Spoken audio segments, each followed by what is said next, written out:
One issue that really, really is troubling to the folks in Louisiana is all the action with regard to oil and gas drilling. In your post, you said federal lands and water do not belong to President Biden.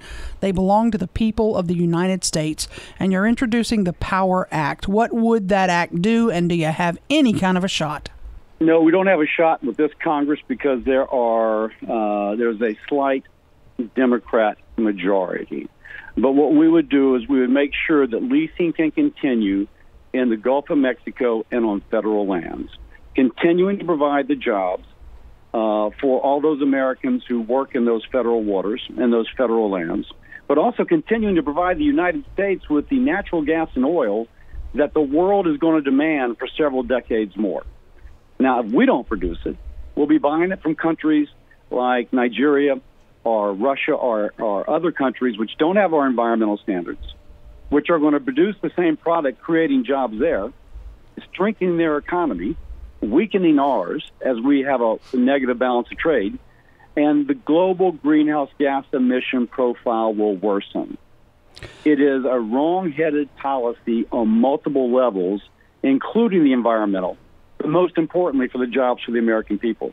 I'm fighting for the American people, and I'm fighting for our country on both parts of this conversation so far, by the way. And so that is my intent, to send that message, Mr. Biden, that you should not be taking jobs from the American people on a wrong-headed decision because you think you're improving the world environment. How hard will this order hurt Louisiana? So right now, the near-term effect will not be there's people working on the Keystone XL pipeline. And I put on my Facebook today something from a guy in Arkansas. And you can see his half-built home in the background. He got a call last week, said, lay off everybody. He's laid off too. He can't complete his home. He's working on Keystone XL. There are people in northwest Louisiana just like that, the pipe fitters, for example. But there's also those in the federal waters. People will, from across the country, will go down to and work 2 weeks on, 2 weeks off in the federal waters. It won't hurt us in the near term because there's a lot of activity that's already geared up. In the long term, that money begins to go away because we're not leasing anymore.